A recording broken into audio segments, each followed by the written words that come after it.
Trump itu tuh ngasih unjuk bahwa mereka itu udah sedikit ngalah, guys.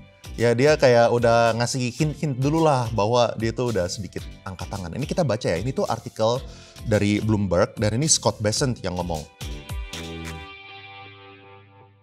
Kripto naik nih hari ini. Terus ada yang nanya apakah artinya Bitcoin sudah tergolong sebagai safe haven.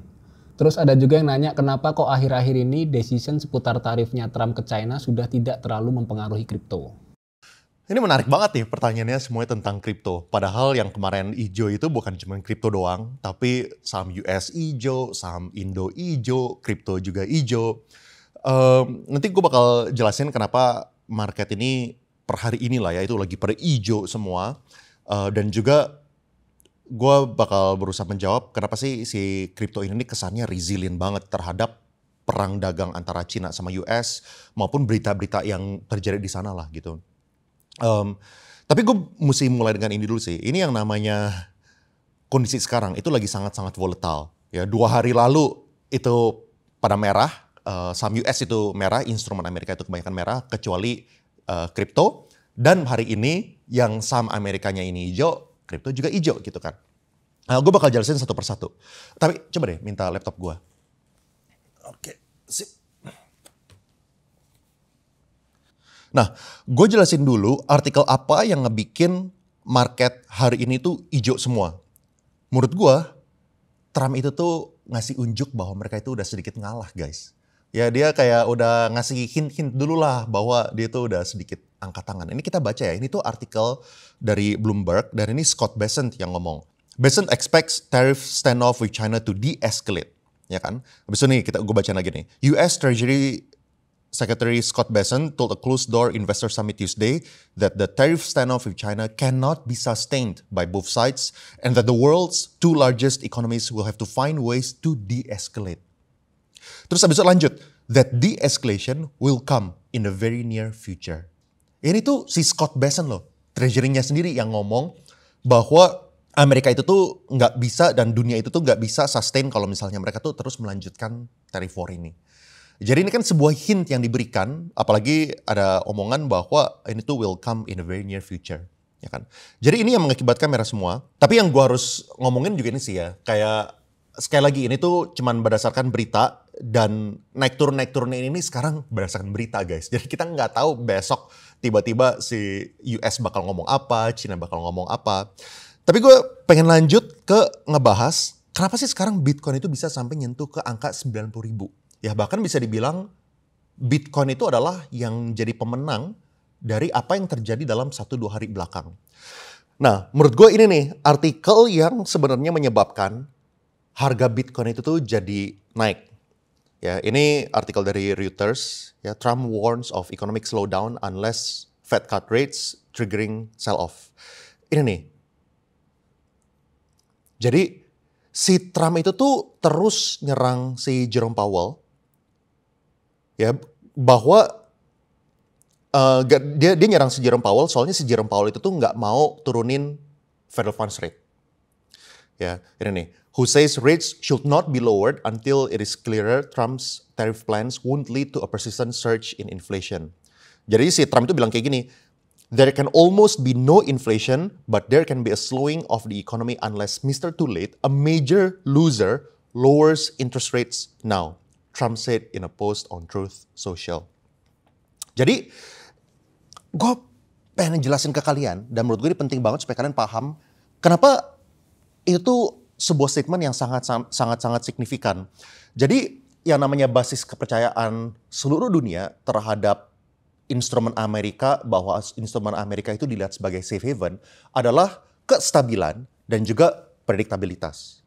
Kestabilan dan prediktabilitas ini dilahirkan oleh The Fed yang jalan sebagai organisasi yang independen. Tidak ada politisi apapun yang boleh intervensi maupun presiden Amerika itu sama sekali tidak boleh memberikan intervensi dan juga mempengaruhi The Fed untuk melakukan sesuatu. Mau itu untuk turunin rate, mau itu untuk naikin rate, itu sama sekali nggak boleh. Nah, dan pressure yang dibawa sama Donald Trump, ini nih bikin investor-investor itu jadi mempertanyakan gitu. Bahkan kemarin kan sekitar 2 hari lalu banyak berita-berita yang bilang apakah si Trump ini mau pecat si Jerome Powell, ya kan? Apakah si Trump ini bisa pecat Jerome Powell? Apakah si Trump ini terus pressure si Jerome Powell? Bahkan omongannya aja kan udah jelas kan? Dia major loser, dia harus cut interest rate, ya kan? Dia itu adalah, makanya kritiknya terus-terusan lah. Dan terus memberikan pressure untuk si Jerome Powell ini menurunkan interest rate. Gue mau kalian itu paham kenapa ini tuh sebuah shift yang bikin dunia itu tuh memandang Bitcoin itu sedikit berbeda dibandingkan sebelumnya. Jadi kita harus tahu dulu nih sejarah Bitcoin itu apa. Jadi Bitcoin itu kan diciptakan di tahun 2008 waktu financial crisis. Apa sih janjinya Bitcoin? Janjinya Bitcoin adalah ini tuh dijalankan bukan oleh komite, tapi oleh code. Ini tuh tidak bisa dicetak, ini tuh tidak bisa diintervensi sama siapapun. Makanya untuk mencapai sebuah balance, ini tuh dibutuhkan sebuah body yang tidak boleh ada intervensi sedikit pun. Dan itu yang menurut gue mengakibatkan kenapa Bitcoin itu bisa mencapai di angka 90.000. Soalnya sekarang orang mikir kan, wah kalau misalnya si Trump nge-pressure kayak gini, jangan-jangan The Fed itu udah nggak independen. Soalnya kalian semua harus tahu, kayak apa sih mandatnya The Fed? Mandatnya The Fed itu kan cuma dua. Nomor satu, itu adalah maximum employment. Nomor dua, itu adalah stable prices. Apa itu arti dari maximum employment? Maximum employment ya sesuai dengan namanya, gampang itu adalah sebanyak-banyaknya orang Amerika itu mendapatkan pekerjaan atau sesedikit-dikitnya unemployment. Sesedikit-sedikitnya orang yang nganggur. Itu adalah arti dari maximum employment. Apa arti dari stable prices? Arti dari stable prices itu adalah definisinya mereka itu inflasi 2%. Nah, untuk mencapai dua ini tuh susah. Tapi untuk mencapai salah satu itu mudah. Kalau misalnya kita mau maximum employment atau kalau misalnya kita mau inflation itu 2%, itu tuh gampang kalau misalnya kita pilih salah satu. Tapi kalau misalnya kita mau dua-duanya, itu target yang sangat susah dan target yang harus tidak boleh ada intervensi dari manapun. Harus semuanya itu analisa by data, pure data gitu kan. Nah, kenapa gue bilang kayak gitu? Misalnya kayak gini nih, kalau misalnya kita mendorong maximum employment, artinya itu kan banyak orang yang kerja. Kalau misalnya banyak orang yang kerja, artinya kan semua orang makmur. Ya kan, pengangguran sedikit nih. Kalau misalnya orang makmur, artinya apa? Orang kan belanja. Kalau misalnya orang belanja, artinya apa? Ada yang namanya itu demand pull inflation. Atau artinya banyak orang yang beli, ya kan permintaan itu naik, otomatis inflasi itu jadinya naik. Ya kan, makanya gue bilang tadi, kalau misalnya maximum employment itu kita tekenin, tapi repercussion-nya itu dari inflasi bisa ketinggian. Sekarang sebaliknya nih, gimana kalau misalnya The Fed itu naikin suku bunga, ya kan? Kalau misalnya The Fed itu naikin suku bunga, artinya itu kan semuanya tambah mahal. Mau KPR tambah mahal, mau cicilan buat mobil tambah mahal, bahkan buat yang kecil-kecil, mau cicilan student loan, mau cicilan buat beli handphone, itu kan juga jadi lebih mahal. Kalau misalnya The Fed itu memilih untuk meningkatkan suku bunga, artinya kan inflasi turun. Ya, ini kan yang satu lagi kan yang mereka mau. Stable prices, inflasi turun misalnya jadi 2% gitu kan.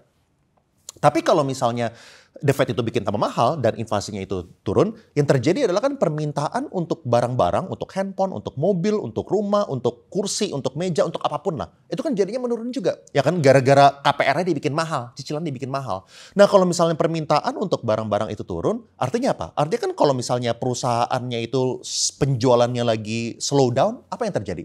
Ya yang terjadi kan mereka nggak mungkin dong rekrut orang sebanyak-banyaknya. Pasti mereka ngerem juga dari segi perekrutan atau bahkan bisa terjadi PHK. Jadi kelihatan kan untuk memenuhi salah satu itu tuh mudah. Tapi untuk mendapatkan dua-duanya ini tuh benar-benar tidak mudah. Dan yang menjadi fundamental dan kenapa kemarin Amerika punya instrumen itu selalu dijadikan sebagai safe haven adalah predictabilitas dan juga kepercayaan publik bahwa The Fed itu adalah sebuah organisasi yang tidak bisa diintervensi. Tapi dengan Trump itu terus neken-nekenin si Jerome Powell, ini jadi yang ngasih makan ke tesisnya si Bitcoin. Bahwa mereka itu nggak bisa dicetak, mereka itu tidak bisa diintervensi, dan mereka itu tidak ada komitenya. Mereka itu cuma pakai code. Ya kan? Ini kan yang, soalnya kan dari dulu ya, yang kita bayangin, kenapa sih negara-negara itu gagal? Contoh-contohnya itu kan negara-negara yang relatif kecil kan. Misalnya kayak Argentina, Turki, yang relatif kecil gitu. Tapi ini nih Amerika sedikit menunjukkan keretakan yang bisa bikin orang tuh khawatir apakah Amerika ini bisa dijadikan safe haven lagi ya? Itu pertanyaan yang 2 hari lalu itu orang-orang itu pada nanya di seluruh dunia gara-gara Donald Trump itu memberikan tweet yang terus mengkritik si Jerome Powell. Ada insight menarik gak kok tentang situasi ekonomi sekarang yang banyak orang gak tahu? Ya yang tadi menurut gue sih cukup menarik ya. Kalau misalnya, tapi mungkin kalau misalnya emang yang lebih menarik lagi itu kalau misalnya kita berusaha untuk gali lebih dalam kali.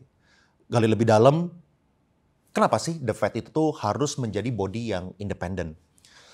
Soalnya gini loh, kalian juga harus paham bahwa kepentingannya politisi, misalnya kayak Presiden Amerika, itu sangat berbeda dengan kepentingannya The Fed. Kita ngomongin dari segi masa jabatan aja deh. Masa jabatannya Presiden Amerika itu relatif short term, 4 tahun. Dan bahkan si Donald Trump itu tuh lagi mempersiapkan untuk tahun depan. Tahun depan itu mereka bakal ada yang namanya midterm election. Midterm election itu adalah di periode di mana election untuk Kongres itu untuk 2 ya, untuk House of Representatives ini semacam DPR-nya mereka lah, dan juga Senat itu tuh dilakukan, dan itu dilakukan setiap 2 tahun gitu kan. Dan Donald Trump itu butuh, dan itu ada kepentingan supaya waktu lagi ada election untuk Kongres, ekonomi Amerika itu lagi sebagus-bagusnya. Ya, jadi Donald Trump tuh punya kepentingan supaya di tahun depan, di tahun 2026, ekonomi itu harusnya lagi bagus. Supaya kalau misalnya ekonomi itu lagi bagus, otomatis itu akan membantu mereka untuk mendapatkan re-election kan, supaya Republican-nya itu bisa menang. Soalnya salah satu kepentingan terbesar masyarakat itu adalah dari bagian ekonomi. Ya, ekonominya itu supaya maju, otomatis orang itu senang sama pemerintahan, dan otomatis si Donald Trump expect dia itu Republikannya bisa jadi re-elected gitu kan. Nah, kita ngomongin sebaliknya. Gimana kalau misalnya dari sisi The Fed? Nah, sisinya The Fed itu tuh mereka tuh long term. The Fed itu mereka tuh harus mikir long term. Mereka tuh nggak bisa mikirin, oh lu lagi mau re-election ya di tahun 2026. Oh lu lagi mau re-election ya di tahun 2028. Kita genjot ya ekonominya cuman pas tahun ini dengan expense, dengan kerugian di masa depan. Nah, The Fed tuh nggak bisa mikir kayak gitu. Kita lihat aja jabatannya The Fed. Secara sejarah ya, sebelum si Jerome Powell ini tuh pada lama-lama periodenya. Bahkan lebih lama daripada presiden 4 tahun kan. Kita lihat siapa? Ben Bernanke, Paul Volcker, ya kan. Bahkan yang paling pendek, Janet Yellen. Dia itu tuh 4 tahun. Sisanya itu 8 tahun sampai hampir 20 tahun gitu. Jadi kalau misalnya The Fed itu secara prinsip harus mikir secara long term, tapi kalau misalnya presiden dan politisi itu tuh bisa mikir secara short term. Dan pemikiran yang long term ini yang mengakibatkan US punya instrumen itu tuh dilihat sebagai safe haven. Dan kalau misalnya si Trump ini sekarang lagi menunjukkan bahwa si Trump itu tuh bisa nge-pressure si The Fed untuk segera turunin suku bunga, ya kan. Kalau misalnya nggak turun suku bunga, ini bakal hancur ekonominya, ya kan. Lu bego gitu si Jerome Powell-nya. Ini yang bikin orang mikir kan. Lah, kalau misalnya The Fed ini dihentikan untuk pemikiran long term-nya, pandangan mereka terhadap US instrumen sebagai safe haven, ini kan jadinya terancam. Akhirnya orang pindah. Pindahnya kemana? Ya kita lihat sendiri lah. Pindahnya ke gold, bahkan pindahnya itu ke Bitcoin. Ya itu jadi dipertanyakan soalnya statusnya Amerika sebagai US sebagai safe haven gitu. Jadi menurut gue ini sebuah dinamika yang menarik yang semua orang harus tahu lah. Kayak kepentingan Presiden Trump sama kepentingannya The Fed itu tuh sangat berbeda. Terus gimana pendapatnya mengenai rencana Trump terhadap The Fed kok? Ini mungkin maksudnya gini kali ya. Gue masih belum paham. Terus kalau The Fed itu harus jadi pihak yang netral, kenapa kok Donald Trump terus mendorong Jerome Powell dan ngata-ngatain dia? Bahkan banyak isu-isu dan omongan apakah Trump mau pecat si Jerome Powell. Enggak. Ini menurut gue penting banget buat kita pahamin juga. Gue yakin Donald Trump itu tidak sebodoh itu. Gue yakin Donald Trump itu juga paham bahwa si Jerome Powell itu bukan boneka politik. Gue paham dan gue yakin bahwa si Donald Trump itu tahu dia itu tidak mungkin pecat si Jerome Powell. Mungkin gue nggak bisa pakai tidak mungkin lah ya kalau misalnya kita ngomongin Donald Trump, tapi highly likely ya. Gue bukan duduk di sebelah dia, jadi gue nggak bisa tahu cara dia mikir itu kayak gimana. Cuman harusnya highly likely Donald Trump itu tahu dia tidak mungkin pecat si Jerome Powell. Tapi kita juga harus paham kenapa Trump melakukan itu. Sebenarnya Trump itu nge-pressure si Jerome Powell dan juga dia itu mengeluarkan isu-isu ngata-ngatain dia. Ini tuh bukan masalah dia itu pengen nge-pressure Jerome Powell sebenarnya. Kemungkinan besar Trump itu tahu bahwa apapun yang dia ngomong, Jerome Powell tuh nggak bakal ngerasa pressure. Karena kepentingan dia tuh juga sangat paham, dia bukan baru. Dia ini kan udah dari Trump pertama kali elect dia di tahun 2018 kan. Dia juga tahu bahwa dia itu tuh harus tidak boleh ada intervensi politik apapun. Dan dia paham betul gamenya politik. Apa itu game politik? Ini tuh semuanya itu tentang optics. Tentang cara publik itu melihat Donald Trump dan narasi yang dibangun. Jadi Donald Trump itu tuh memiliki mikrofon yang sangat-sangat kenceng. Apapun yang dia ngomong, itu tuh bakal diberitakan oleh seluruh dunia gitu kan. Dan ada yang namanya itu hedging blame. Apa itu hedging blame? Jadi kalau misalnya kita bisa mikir dari dua opsi gitu ya. Opsi satu, misalnya ekonominya itu kurang baik. Ya, kurang baik gara-gara si suku bunganya itu misalnya nggak diturunin atau bahkan dinaikin. Ya intinya ekonomi nggak baik.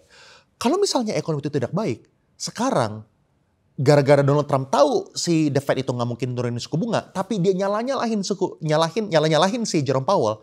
Publik tuh sekarang bisa mikir kayak gini, oh iya ya, yang jahat itu tuh si Jerome Powell, ya kan? Sebenarnya Donald Trump itu bagus, tapi yang gara-gara si Jerome Powell nggak mau nurunin suku bunga, makanya ekonomi itu jelek. Tapi kalau misalnya ekonomi ini bagus, si Donald Trump bisa tepuk dada. Tepuk dada bisa bilang bahwa ya keputusan gua buat tarif kemarin ya bener. Lihat sekarang ekonomi Amerika, itu kan maju. Ya kan? Kalian harus pahamnya nih. Jadi Donald Trump ini lagi mau dua kondisi, mau yang ekonomi baik atau yang ekonomi buruk, si Donald Trump tuh udah mempersiapkan itu. Kalau misalnya ekonominya naik, dia bisa terima kredit, dia bisa tepuk dada. Tapi kalau misalnya ekonominya anjlok, sekarang kan dia udah kasih unjuk ke orang-orang lihat ya, ini bukan gua yang salah, itu adalah si Jerome Powell, dia yang nggak mau nurunin suku bunga. Jadi itu cuma masalah optics, ya. Dan ini cuma masalah si Donald Trump dia adalah politisi yang sangat-sangat luar biasa dan sangat-sangat pinter. Intinya dia udah mempersiapkan lah supaya jangan sampai dia yang disalahin kalau misalnya ekonomi itu jadi jelek. Padahal ya yang namanya inflasi kita bisa lihat sendiri ya kan sekarang inflasi berapa sih? Inflasi plus core inflation itu masih di angka 2 sampai 3%. Ya 2,4 sama 2,8%. Tapi kan si Jerome Powell ini menurut gue lumayan masuk akal untuk dia tidak buru-buru segera pangkas suku bunga. Masuk akal dong. Kenapa masuk akal? Soalnya tarifnya aja menurut gue bahkan si Donald Trump sendiri masih belum tahu apa yang akan terjadi dalam 1 bulan ke depan, dalam waktu 2 bulan, 3 bulan ke depan gitu kan. Soalnya dia kan masih dalam tahap negosiasi dengan Cina, dengan semua negara lah ya kan. Bukan cuma Cina doang, tapi Jepang, Korea, Vietnam, Indonesia, Singapura gitu kan. Dia kan lagi negosiasi juga, dia juga masih nggak tahu apa tarif yang akan terjadi dalam waktu 1 bulan, 2 bulan, 3 bulan ke depan. Mungkin dia udah punya target, dia udah punya rencana untuk negara ini gue pengen hajar sekian, negara ini kita hajar sekian. Tapi dia mempunyai sesuatu yang dia tidak bisa prediksi, yaitu retaliasi terhadap negara luar, terhadap si Amerika itu seperti apa gitu kan. Nah jadi artinya apa? Artinya kalau misalnya si Donald Trump sendiri nggak tahu tarifnya itu bakal kayak gimana, otomatis kan si Jerome Powell juga nggak tahu nanti tarif yang bakal ditetapkan oleh Amerika dan hasil negosiasi itu kayak gimana, otomatis si Jerome Powell juga akan sangat premature untuk dia segera menurunkan suku bunga. Soalnya kalau misalnya emang tarif ini bakal terjadi, ya pastilah kalau misalnya namanya tarif, pasti ada yang namanya cost push inflation. Ya otomatis kalau misalnya barang-barang COGS-nya itu harganya naik, ya kan, pasti otomatis inflasi itu bakal naik. Dan kalau misalnya inflasinya itu naik, the last thing that you need to do, yang lu paling nggak boleh lakukan adalah untuk menurunkan suku bunga. Ya, jadi gue yakin si Donald Trump itu sangat paham dengan game ini. Gue yakin si Donald Trump juga tahu bahwa sebenarnya itu The Fed itu nggak boleh nurunin suku bunga. Tapi ini cuma masalah optics. Soalnya ini bukan cuma mayoritas orang Indonesia doang yang tidak terlalu memahami gameplaynya ini dan juga behind the scenes The Fed. Ini bukan cuma masalah orang Indonesia, tapi orang Amerika pun juga konteks seperti ini terlalu kompleks untuk mayoritas orang Amerika. Jadi makanya kayak bahasa Donald Trump itu kan selalu sangat simpel. Dia yang bodoh, dia yang moron, ya kan? Cina mencuri pekerjaan kita, ya kan? Ini gara-gara dia yang salah. Itu kan bahasa-bahasa simpel yang bisa dipahamin sama orang-orang Amerika. Contoh sederhananya kayak gini deh.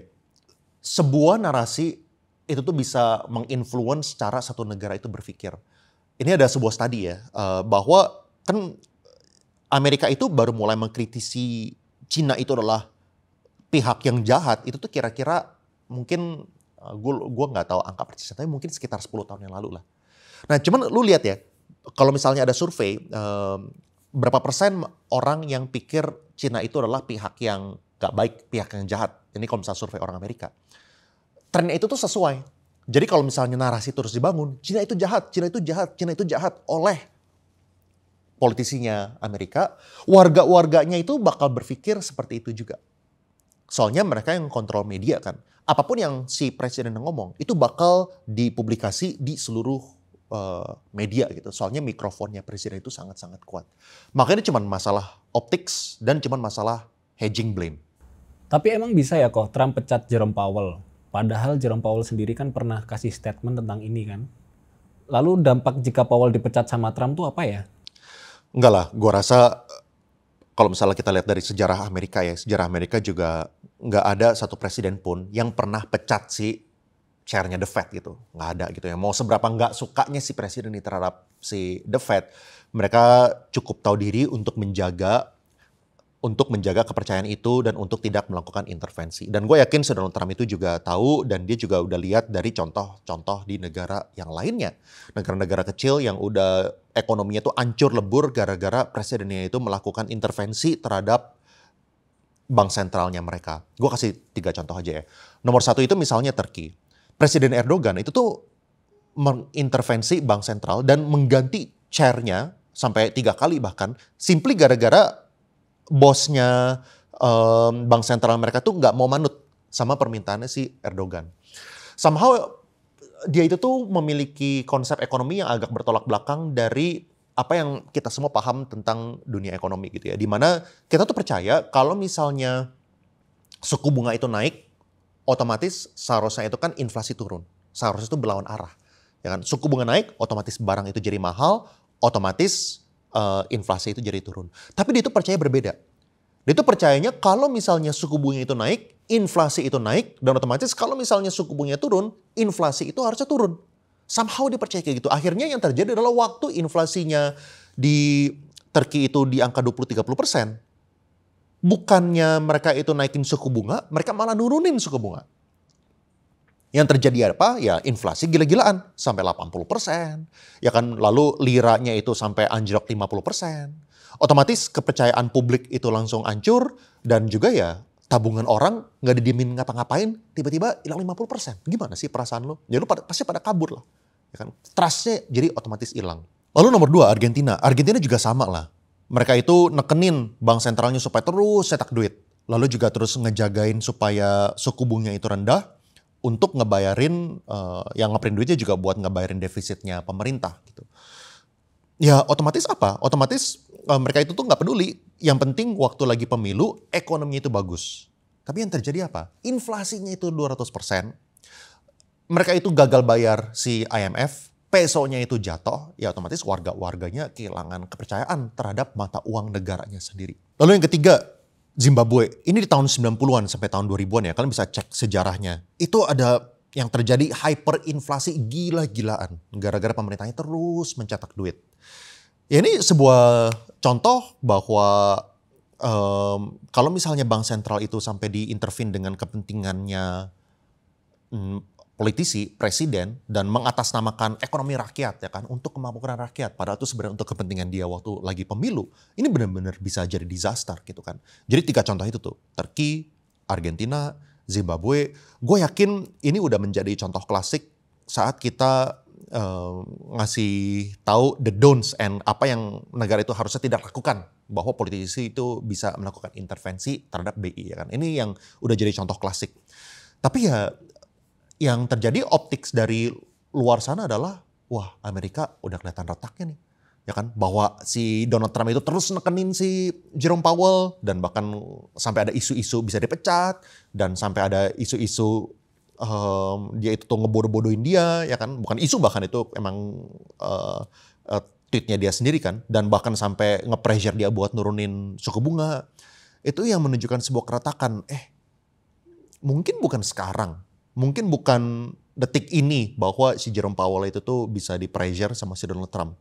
Tapi kalau misalnya ini di-pressure terus, jangan-jangan Amerika itu tuh juga one day bisa kehilangan independence-nya The Fed itu bisa one day kehilangan gitu. Seperti negara-negara yang relatif lebih kecil.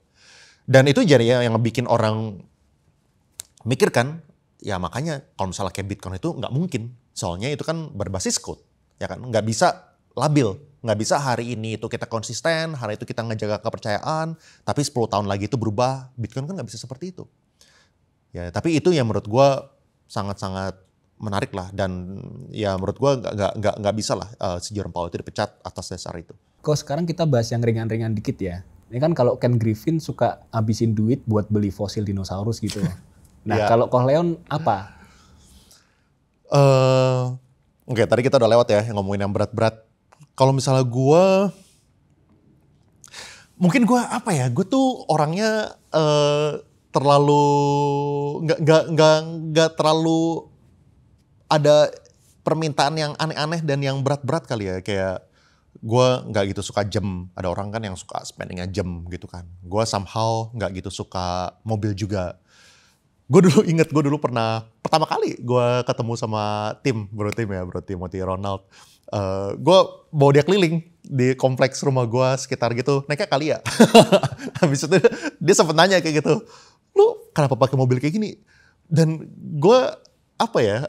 Gue inget gue pernah jawab ke dia, gue ngerasa gue naik mobil apapun tuh nggak beda gitu. Mau gue naik 3 Series nggak beda, mau gue naik GTR nggak beda, mau gue naik Calya nggak beda, mau gue naik Alphard itu nggak beda, mau gue naik Innova itu nggak beda. Soalnya apa ya?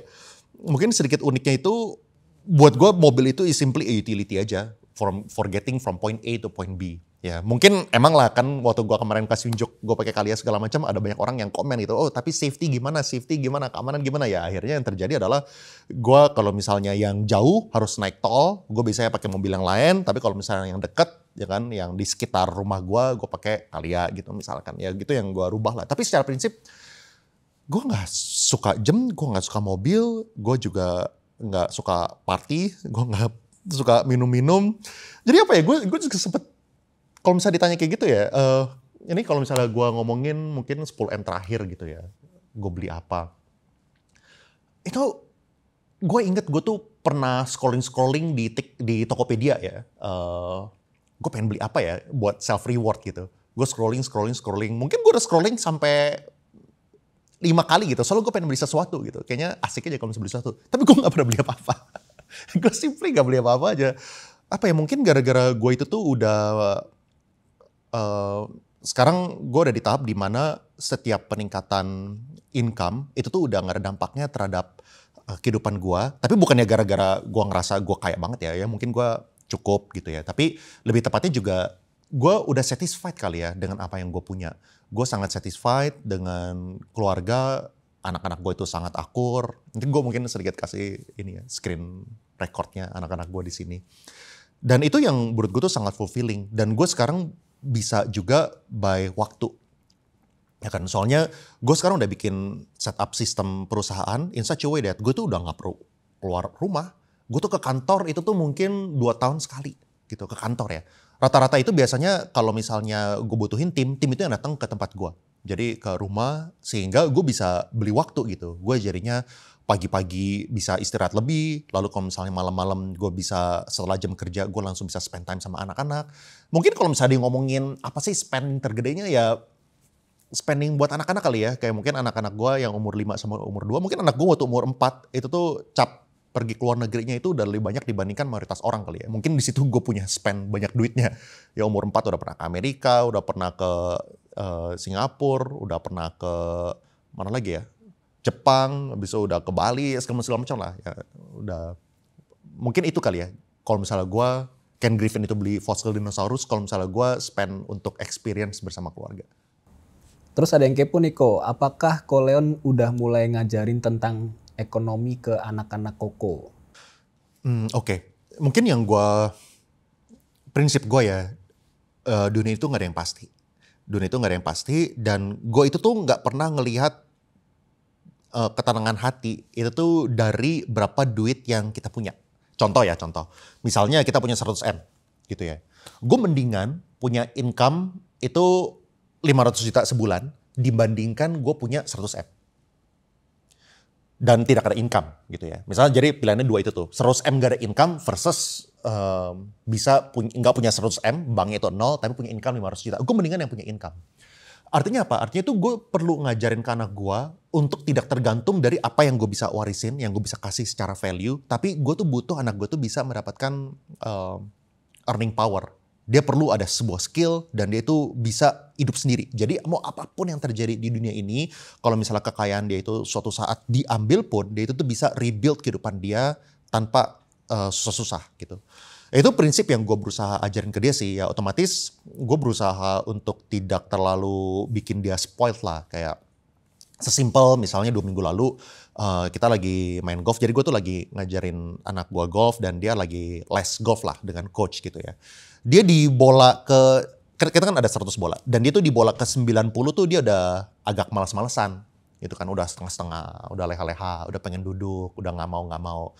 Nah gue tuh kurang suka kalau misalnya kayak gitu. Soalnya dia tidak menghargai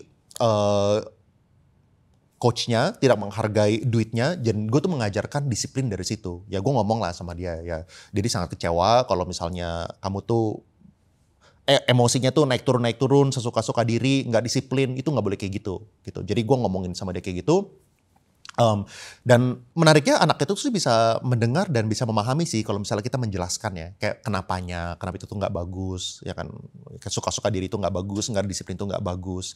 Dan baru hari Sabtu kemarin waktu kita main golf lagi, soalnya kita mainnya setiap minggu, dia habisin bolanya gitu. Jadi hal-hal kecil kayak gitu sih. Lalu misalnya kayak sesimpel kayak misalnya iPad lah, kita kan ngasih dia main game iPad itu tuh setiap minggu itu kira-kira 1 jam lah ya, di Sabtu atau di Minggu.